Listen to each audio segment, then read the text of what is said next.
Assalamualaikum warahmatullahi wabarakatuh. Halo Hipotesian, kembali lagi di Hipotesis, Hikmah Podcast Isu Strategis bersama saya Silviana selaku podcaster serta Bapak Abdullah Sumrahadi sebagai narasumber. Pada podcast Hipotesis ke-16 kali ini, kita akan mengangkat tema tentang politik kaum muda, yang mana tentunya pada zaman ini anak muda memiliki peranan yang cukup penting dalam keadaan sosial politik di Indonesia, yang mana suara anak muda semakin mendapat tempat penting dalam masyarakat. Banyak dari kita tentunya sudah mulai memiliki kesadaran dan turut serta aktif terhadap dinamika politik. Namun, apa sebenarnya peran dan pengaruh anak muda dalam dunia politik? Bagaimana kita bisa menjadi agen perubahan yang efektif dan berdaya saing? Yang mana pada episode kali ini, kita akan mengeksplorasi berbagai aspek tentang bagaimana generasi muda terlibat dalam dunia politik, tantangan yang akan dihadapi, peluang, serta akan banyak hal yang harus dilakukan anak muda ke depannya. Yang mana tentunya akan dibersamai oleh narasumber kita, Bapak Abdullah Sumrahadi. Dipersilakan untuk memperkenalkan diri. Halo, Assalamualaikum warahmatullahi wabarakatuh. Saya Abdullah Sumrahadi, biasa dipanggil Abi, dan saya sehari-harinya adalah aktif sebagai pengajar di Presiden University di Jababeka, sebelah timurnya Jakarta. Pengenalan singkat, lebih kurang seperti itu. Mari kita simak bersama-sama percakapan menarik antara kami berdua, ya. Insya Allah tidak membosankan, ya.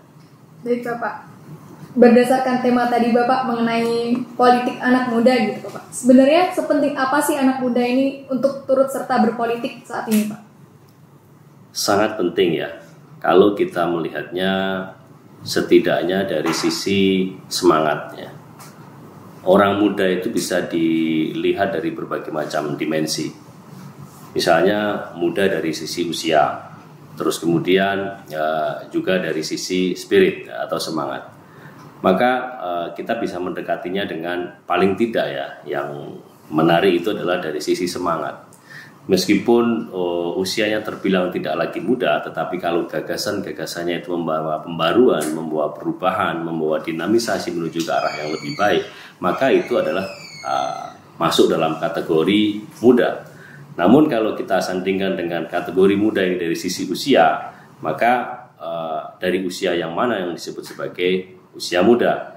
Usia 17 tahunkah, atau usia 21 tahunkah, atau usia yang secara legal itu dianggap sebagai sah untuk memiliki kekuatan politik, untuk memilih calon, ya. Tetapi kan di sini kita tidak sekedar hanya melihat dari batasan-batasan itu, tetapi lebih luas adalah bagaimana partisipasi, bagaimana peran kaum muda di masa akan datang. Mereka inilah para penerus keberlangsungan Republik ini. Saya kira itu adalah lebih penting karena semangat membawa perubahan, semangat membawa perbaikan yang itu selalu ada dalam ruang-ruang gagasan itu harus turun kepada ranah-ranah yang lebih praktis, di mana perubahan harus bisa dicapai gitu kan. Baik Bapak, lalu untuk mencapai perubahan itu, untuk anak muda mau turut aktif gitu Pak dalam dunia politik, kan tentu harus ada kesadaran dalam diri kaum muda itu sendiri. Gimana sih Pak kira-kira cara memupuk atau memunculkan kesadaran itu? Secara tidak langsung, kaum muda itu sebetulnya sudah memiliki kesadaran ya.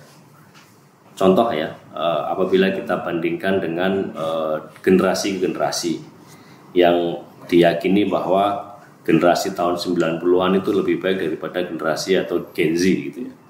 Mereka apatis melihat apakah Gen Z memiliki kewarasan, memiliki kepedulian terhadap perubahan yang ada di dalam Republik kita. Namun beberapa saat yang lalu membuktikan bahwa kaum muda itu menunjukkan bahwa mereka itu sadar, mereka itu peduli, mereka itu tahu bahwa ada sesuatu nilai yang diperjuangkan. Paling tidak nilai yang mereka perjuangkan adalah ingin menjaga bahwa demokrasi itu berjalan dengan sesuai cita-citanya, tidak lari dari cita-cita, terutama cita-cita reformasi.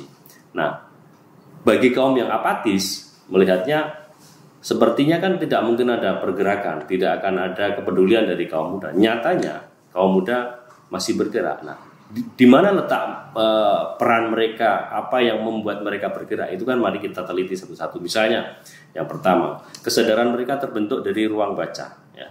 Mereka selalu membaca, meskipun sumber bacaannya berbeda dengan generasi dahulu. Mereka cenderung membaca itu melalui ruang-ruang yang cepat, misalnya melalui sosial media. Melalui sosial media mereka berinteraksi secara daring, mereka berinteraksi secara digital, mereka berinteraksi menggunakan metode-metode literasi media, sehingga mereka memahami, oh ternyata ini ada sebuah nilai yang sudah bergeser jauh dari ruh perjuangan di mana negara ini didirikan.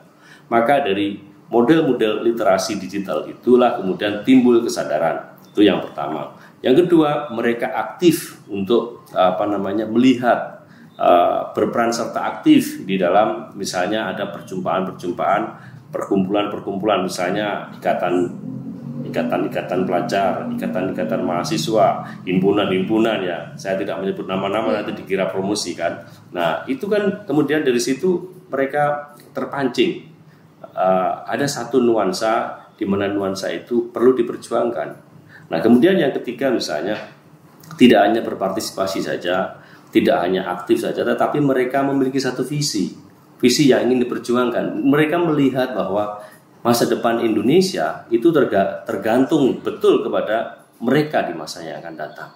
Maka mereka turun tangan dengan membentuk satu kesadaran aktif, tidak hanya kesadaran palsu. Kalau kesadaran palsu kan kita hanya di dalam ruang-ruang diskusi, ngobrol gitu ya.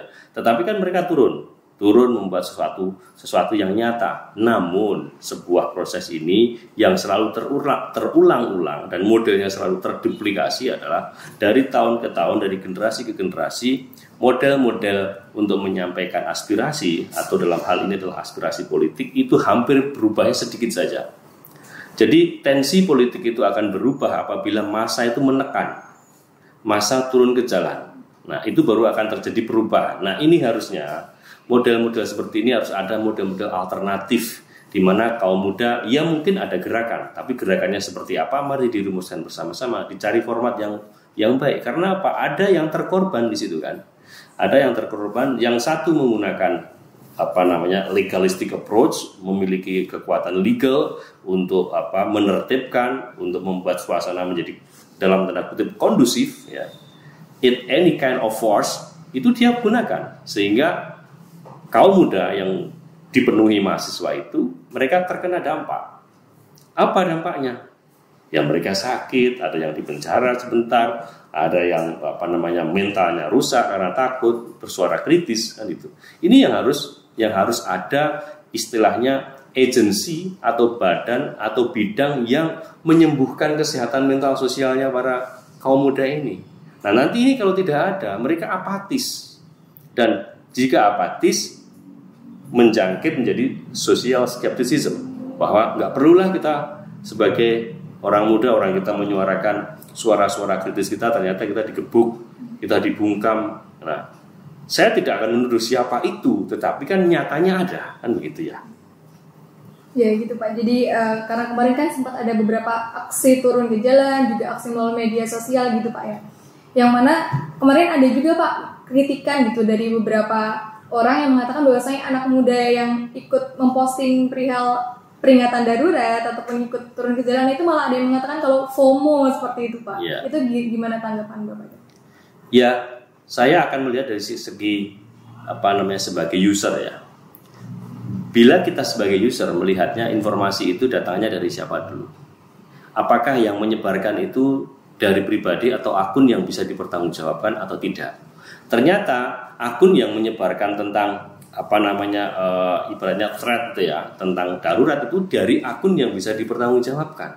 Maka ketika itu dari akun yang bisa dipertanggungjawabkan, orang yang menyebarkan itu berarti dia siap menanggung berbagai macam risiko, termasuk hal-hal yang mungkin tidak patut diterima olehnya. Namun karena kita sudah memverifikasi secara literasi ya, bahwa itu adalah betul adanya, maka yang terjadi crowd kan, Kalau dalam bahasa sekarang ini viral, karena setiap orang kemudian mentautkan, kemudian membagikan, kemudian pemengaruh atau influencer kemudian juga mengupload itu, membagikan suasana itu, membagikan perasaan itu, maka terjadi yang namanya dalam tanda kutip ya kepanikan kan, menjadi kepanikan massal. Sehingga ketika terjadi kepanikan itu orang sadar, kaum muda di mana yang selama ini dituduh tidur itu terbangun. Kesadarannya terbangkitkan kembali, ada satu realita bahwa memang ini sedang dalam kondisi yang darurat, sehingga ada yang mengakomodir suasana itu, kemudian jadilah itu kan gerakan. Dan apa yang diciptakan untuk sementara waktu ini bisa terakomodir kan. Tetapi kan tidak hanya itu sebetulnya. Indonesia ini, Republik ini jangan lupa didirikan oleh kaum muda. Tapi kaum muda yang betul-betul muda ya. Betul-betul muda, bukan muda yang tidak ada kapasitas, bukan muda yang kemudian ada inklinasi gitu ya. Ini betul-betul muda yang punya capacity. Capacity in what capacity? In any kind of capacity. Keilmuannya, pengalamannya, ya kan? Rekognisinya ada. Bukan kemudian dia endorse, bukan political endorsement. Ini yang harus kita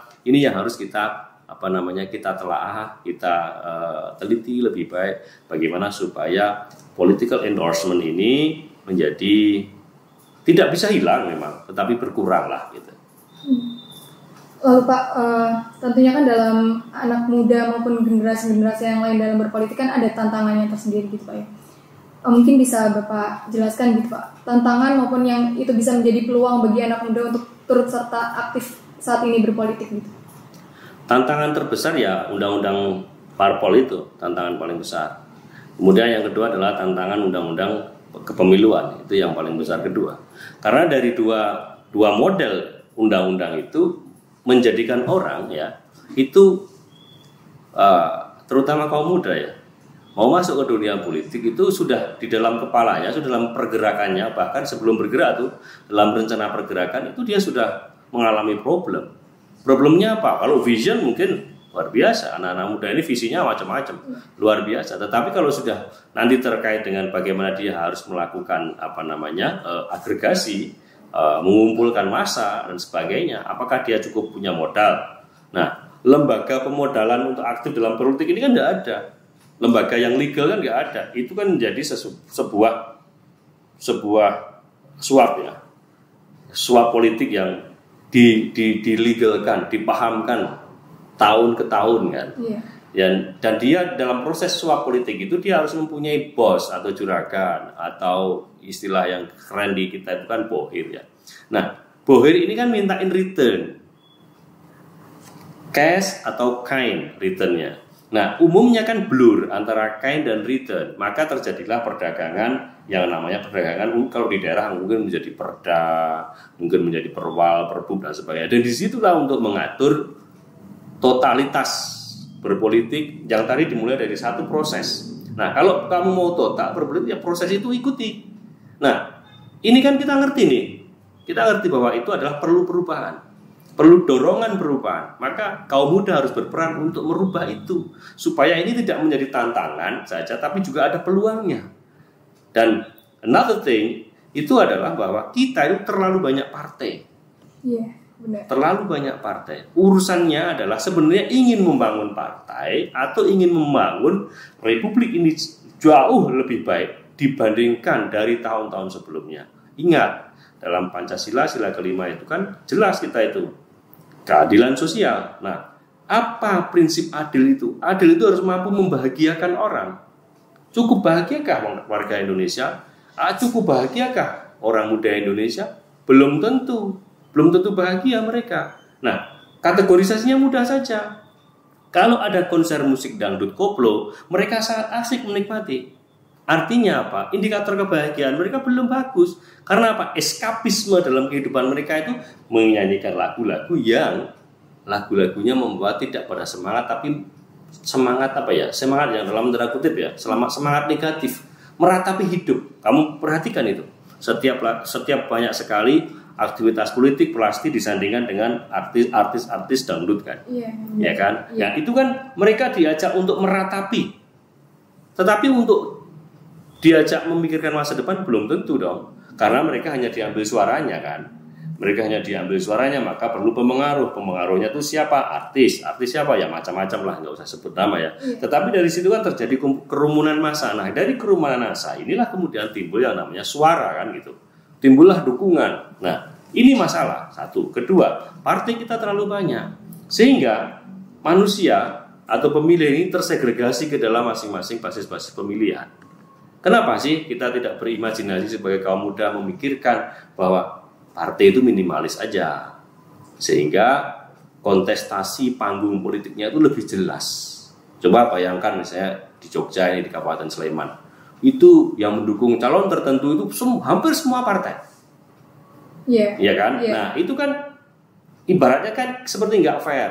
Ini panggung loh, ini panggung yang bebas, yang harusnya tidak perlu semata-mata menangguk atau memainkan peran kepentingan semata, tetapi bagaimana rencana masa depan, rencana aksi masa depan terhadap pembangunan daerah atau regional atau nasional itu hampir nggak dipikirkan. Jadi seperti sebuah bisnis saja. Dalam saat ini Pak ya, kebanyakan kan anak muda, kaum muda turut serta kontestasi gitu Pak ya dalam pemilu, entah mencalonkan dirinya di bagian legislatif maupun dalam kursi-kursi lainnya gitu Pak. Namun tidak dapat dipungkiri bahwasanya beberapa dalam kasus-kasus terakhir ini Pak, tadi pagi sempat saya baca juga itu ada yang mungkin karena pengaruh orang tua ataupun bahkan bagaimana gitu Pak ya. Kira-kira sebaiknya tuh anak muda dalam berpolitik itu bagaimana Pak? Kalau kita memperhatikan prosentase kaum muda yang masuk di dalam politik, dalam hal ini politik praktis ya, itu belum terlalu banyak ya. Masih didominasi politisi-politisi yang agak senior dan senior gitu ya. Nah, itu karena apa? Kalau kita periksa lebih mendalam, latar belakang mereka itu pasti sangat kompleks. Entah itu punya latar belakang disupport oleh pengusaha atau disupport oleh keluarga yang cukup berada secara ekonomi, atau dia disupport oleh satu grup yang mempunyai kelompok kepentingan ya, atau kelompok penekan di sini. Nah, kita tidak bisa menyebutnya itu dengan gamblang karena kita tidak punya sebuah riset yang betul-betul kukuh untuk membuat pemetaan itu. Tetapi kan kita sebagai manusia itu diberikan oleh Tuhan kemampuan untuk mengindra, ngerasa-rasa gitu ya. Rasa-rasanya seperti itu gitu. Nah, itu juga tidak terlepas dari pengaruh keluarga. Nah, bagaimana dalam ruang-ruang keluarga, ruang-ruang terkecil dari sebuah negara itu kan keluarga. Apakah itu keluarga mendorong atau keluarga memengaruhi kepada orang-orang muda itu untuk terjun ke politik, itu sangat dominan gitu dalam membuat satu keputusan bagaimana kaum muda itu terjun atau tidak, atau hanya menjadi pengamat atau menjadi mengambil jarak gitu ya. Namun yang harap diingat bahwa undang-undang partai dan undang-undang kepemilian itu yang harus diperbaiki, karena partisipasi dan keterlibatan yang di sini itu sistem yang terintegrasi ya. Sistem terintegrasi itu di mana pohon politik kita ini adalah yang namanya demokrasi ini, untuk mencari calon terbaik untuk mengurus negara dan mengurus orang yang ada di dalamnya, maka namanya bangsa gitu kan. Itu harus mempunyai leadership skill yang bagus. Di situ ya kaum muda yang terdidik, kaum muda yang punya banyak pengalaman dan cita-cita ini tidak hanya semata-mata kepada orang yang sudah terlanjur ya, sudah yang terlanjur dekat dengan kekuasaan atau dikenal oleh penguasa. Ini yang meritocracy system ini yang belum ada di kita, atau kandidasi metodenya ini yang belum ada. Kalau kita perhatikan misalnya dalam dunia populer ya, orang menjadi artis kan kamu bisa memahami. Misalnya masuk Indonesian Idol, misalnya masuk X Factors. Ini kan kita nggak punya kandidasi. Kandidasinya lewat partai. Lewat apa? Kampanye. Setelah kampanye pemilihan. Ya, ini kan sudah bisa terbaca semua. Ini menciptakan apa? Menciptakan satu sistem. Sistem apa? Sistem yang selalu berulang-ulang sama modelnya. Cuma beda tahun, beda sampul, tetapi substansinya belum berubah. Nah, mari kita sedikit berimajinasi. Orang-orang Indonesia ini sejak tahun 1928, sebelum Indonesia terbentuk, melalui Sumpah Pemuda itu, kita sudah diajak paradigma kita itu berpikir jauh. Tetapi kan kita nggak jauh-jauh betul. nggak jauh-jauh betul kita. Karena apa? Langkah kita terlalu tersandung. Tersandung oleh apa? Tersandung oleh berbagai macam bentuk kepentingan. Kepentingan apa? Kepentingan politik. Karena politik ini sebagai panglima. Bukan kesejahteraan sebagai panglima, tapi politik. Nah, politik ini kan harusnya mengantarkan orang menjadi sejahtera. Bukan mengantarkan sebagian saja yang sejahtera. Nah, bagaimana politik ini mengantarkan orang yang sejahtera? Harusnya ya. Tapi kan seharusnya itu tidak terjadi. Yang sesungguhnya yang terjadi kan, misalnya bagaimana politik itu harus bisa mengatur tata kelola kebijakan yang berpihak kepada sebanyak mungkin orang. Kan tidak nyatanya. Maka banyak sekali pameo-pameo negatif, misalnya terkait dengan politik kesejahteraan yang hubungannya dengan kesehatan kan. Itu misalnya orang Indonesia dilarang sakit. Misalnya nih. Karena kalau sakit itu di Indonesia itu selain mahal, ruwet. Gitu kan. Nah, ini gimana? Coba kaum muda ini lahir, besar, aktif, menciptakan satu sistem yang efisien. Dengan cara apa? Caranya adalah menyuarakan terus-menerus sistem kepartean itu buat diubah. Undang-undang kepemiluan itu, tata kelola pemilu itu diubah. Enggak seperti ini lagi. Ini sudah sangatnya banyak boros. Ya kan? Coba kalau itu dipakai untuk membangun sekolah. Coba kalau itu untuk menyekolahkan generasi-generasi muda untuk menjadi world class leader. Daripada hanya habis untuk ritual-ritual 5 tahunan itu. Ya setuju ada itu. Iya, tetapi can it make it efficient? Itu adalah big question dari kita untuk kaum muda di masa yang akan datang. Maka mari kita berpikir yang tidak hanya sekedar berpikir, mari kita bertindak untuk hal itu. Oke Pak, lalu untuk kalau misal kita mau berpolitik gitu Pak, adakah alur ataupun gimana caranya kita beretika yang sebenarnya untuk mewujudkan politik itu beneran politik yang bersih seperti itu? Jadi menggunakan sistem yang ada, ya masuk partai politik. Ketika sudah masuk partai politik, ikuti prosesnya, seleksinya, sehingga tujuannya yang mau dicapai apa? Mau menjadi calon kepala daerah atau calon legislatif. Tetapi kaum muda berpolitik itu tidak hanya terbatas kepada dia ada di dalam ruang legislatif dan eksekutif loh. Harap diingat itu. Kaum muda itu mempunyai satu gerakan yang luar biasa, itu yang disebut sebagai gerakan subculture kalau dalam bahasa Inggris. Kalau dalam bahasa kita ya subkultur. Bagaimana itu caranya? Tumbuhkan ruang-ruang gerakan yang alternatif. Misalnya kaum muda peduli lingkungan hidup, kaum muda peduli kesejahteraan sosial, kaum muda peduli kebahagiaan, kaum muda peduli ibu-ibu. Dan ini menjadi the alternative of the pressure group from the growth. Nah, ini yang hampir tidak diorganisir. Sehingga selalu saja bahwa kalau kita mau aktif dalam politik, itu masuk di dalam parpol. Padahal ini kan kelompok penekan juga, pressure group, istilahnya civil society kan.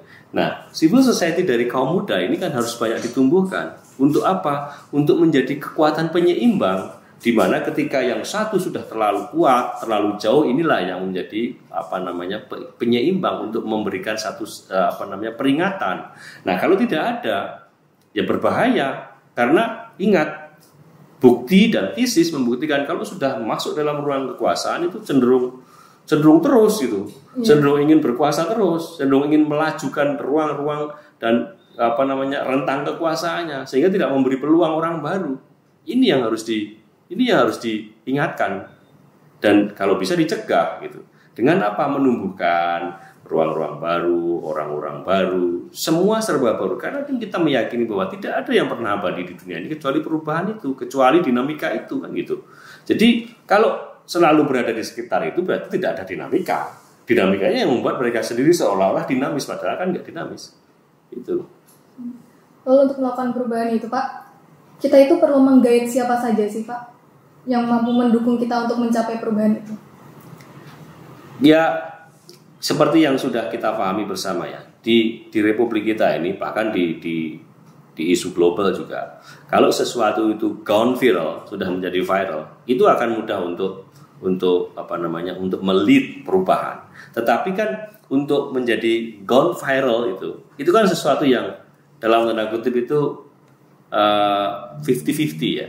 Nah, saya akan memberikan satu cerita sedikit bahwa viral atau tidak viral itu tergantung yang namanya semut algoritma. Nah, seberapa banyak kita ini, kaum muda kita ini yang mempedulikan itu. Misalnya kita bikin konten, apakah cukup banyak konten kita ini diminati oleh orang muda, kaum muda? Kalau mereka meminati aja 100.000, 200.000, 300.000 itu gone viral. Tapi kalau tidak, ya tidak akan viral karena katakanlah social media atau any digital platform itu kan dia sudah put algoritmik. Di situ kalau dia tidak bisa pas algoritmik mereka, ya tidak akan naik. Nah ini gimana caranya? Mari kita create satu gerakan katakanlah seperti yang sudah kemarin itu dicontohkan, darurat itu. Nah dengan cara-cara seperti itu, maka perhatian itu tidak hanya ada di Indonesia, tapi seluruh dunia memperhatikan kita. Kalau tidak terjadi perubahan yang kita inginkan, maka kita dikucilkan dari pergaulan global. Oh ternyata Indonesia itu kurang memperhatikan rakyatnya, kurang memperhatikan aspirasi publiknya. Sehingga apa yang terjadi? Ya nanti kan bisa mempengaruhi banyak sekali itu.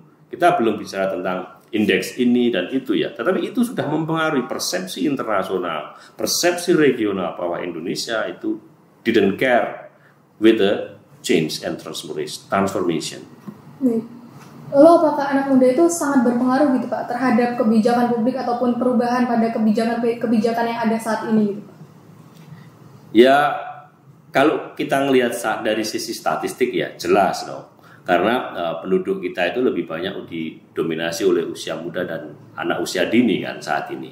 Maka ketika berada in power, harusnya kan arah kebijakan itu untuk orang-orang ini, untuk generasi penerus ini, bukan hanya semata untuk beberapa saat, tapi untuk beratus-ratus tahun ke depan.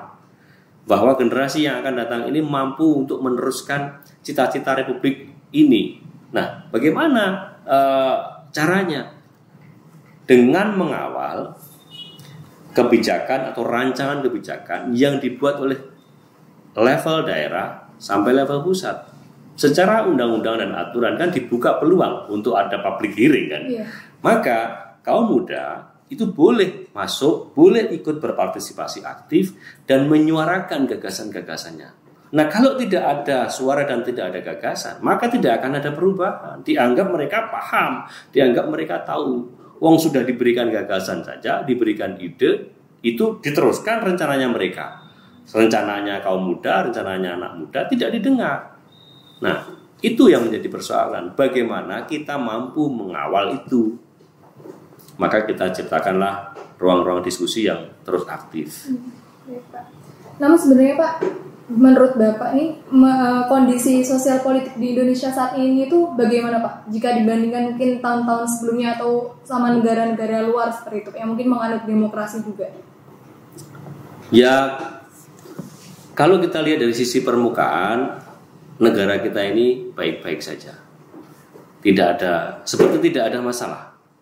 Tetapi kalau kita melihat republik kita ini dari sudut pandang yang lebih mikro ya, bagaimana kondisi ekonominya, bagaimana kondisi penegakan hukumnya, gimana kondisi kesehatannya, nah itu baru mengkhawatirkan. Mengkhawatirkannya di mana? Misalnya contoh kondisi kesehatan, apakah negara sudah cukup memberikan pengaturan yang baik kepada rakyat ketika mereka sedang mengalami sakit? Tata kelola pelayanan kesehatan ini apakah sudah cukup baik? Kan tidak baik-baik saja. Keluhan terhadap pelayanan kesehatan banyak sekali. Yang kedua, persoalan bagaimana ekonomi kita bergerak. Apakah ekonomi itu hanya tumbuh? Tidak, ekonomi itu diamalkan. Orang bisnis itu real. Nah, apakah kesempatan untuk tumbuhnya bisnis-bisnis baru itu ada? Yang ada ya kelompok-kelompok tertentu saja. Pertumbuhan yang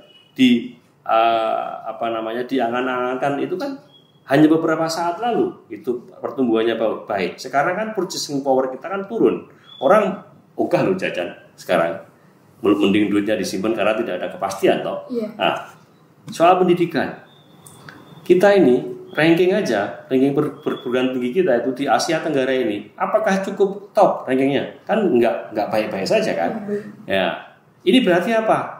Ada masalah republik ini. Tapi kalau dilihat secara makro, secara umumnya, baik-baik saja, tidak ada isu, tidak ada persoalan. Tapi kalau kita lihat kepada bagaimana negara ini mengelola berbagai macam aspek kehidupan. Nah, itu baru kita bisa lihat, oh ternyata indeks korupsinya bermasalah, penegakan hukumnya bermasalah, kan gitu. Pak. Lalu sebenarnya mungkin beberapa langkah yang bisa dilakukan untuk menyelesaikan permasalahan-permasalahan tadi apa saja, Pak?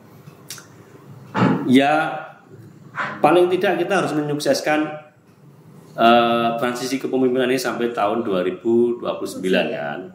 Nah, dalam waktu 5 tahun ini usahakan kita tidak terlalu banyak menguras pikiran dengan kondisi politik yang ini. Ini kan sudah diduduki oleh orang-orang yang sudah terpilih lah gitu ya. Nah, kita konsentrasinya ke tahun 2029 ke sana. Apa yang harus dilakukan? Pertama, ada nggak peluang untuk memperbaiki sistem tata kelola kepartian kepemiluan? Terus yang kedua, berikan sebuah ruang atau lembaga pengawas yang mengawasi ini. Ini belum ada, mengawasi tingkat partisipasi ya. Partisipasi anak muda, kaum muda yang mau masuk di dalam politik. Yang berikutnya, ada nggak lembaga resmi negara yang membiayai ini? Yang secara sufficient, itu betul-betul sah, tidak bermain di ruang-ruang abu-abu. Yang berikutnya, kita lakukan yang namanya membandingkan atau benchmarking. Bagaimana praktek-praktek negara yang dipimpin oleh kaum-kaum muda itu. Berdaya saing tinggi enggak? Oh ternyata sialnya berdaya saing tinggi kan. Misalnya Kanada dipimpin oleh Perdana Menteri yang muda, daya saingnya Kanada tinggi kan. Itu kan. Nah kalau kita bandingkan dengan Singapura misalnya. Singapura kan enggak mudah Pak yang menjadi Perdana Menteri. Enggak mudah, tetapi kan di dalam itu isinya kaum muda. Isinya kaum muda yang menjadi penasihat-penasihat kreatif itu orang kreatif thinkernya itu orang-orang muda gitu kan. Nah kalau di Indonesia ya wallahualam. Tapi kalau kita selama ada asa, ada keinginan, insya Allah ada jalan yang mengantar ke sana. Baik, mungkin ini pertanyaan terakhir gitu Pak sebelum penutup. Apa harapan Bapak untuk generasi muda maupun kaum muda saat ini dalam kehidupan berpolitik ke depannya untuk Indonesia tentunya? Tidak banyak, tetapi ciptakanlah peluang untuk bisa berpartisipasi secara praktis di dalam ruang-ruang politik, terutama bagaimana mereka itu bisa masuk dan mempengaruhi bagaimana proses politik itu berubah menjadi kebijakan. Nah, model partisipasinya tidak harus selalu menjadi anggota parlemen ya, tetapi jadilah pemengaruh atau influencer yang dia bisa menjadi seperti world class leader. Jadi dia punya pengikut yang banyak, dia memiliki gagasan yang brilian untuk merubah Indonesia ini. Saya pikir dengan cara itu nanti dia akan didengar, teramplifikasi dengan baik, sehingga amplifikasi itu akan menjadi satu effort untuk melakukan perubahan. Baik Bapak, alhamdulillah Pak sudah semua pertanyaan terjawab dengan baik. Mungkin untuk penutup Bapak bisa memberikan closing statement kepada audiens. Oke. Para pemirsa yang budiman, meskipun namanya tidak budiman semua, diskusi kita cukup menarik, tapi ada satu kunci yang saya kira bisa disepakati bersama, bahwa kontinuitas kepemimpinan di Indonesia itu sangat bergantung pada majunya kaum muda. Terima kasih. Baik, Hipotesian, selesai sudah podcast ke-16 kita pada kali ini, yang mana kita telah membahas mengenai politik kaum muda. Tentunya para kaum muda memiliki peranan yang penting, memiliki power yang cukup kuat dalam menciptakan perubahan di Indonesia, perubahan berpolitik, juga perubahan dalam bersosial. Tentunya sebagai anak muda diharapkan mampu memiliki kesadaran yang cukup, mampu memiliki pemikiran-pemikiran yang luar biasa untuk Indonesia ke depannya. Sekian dari saya. Wassalamualaikum warahmatullahi wabarakatuh.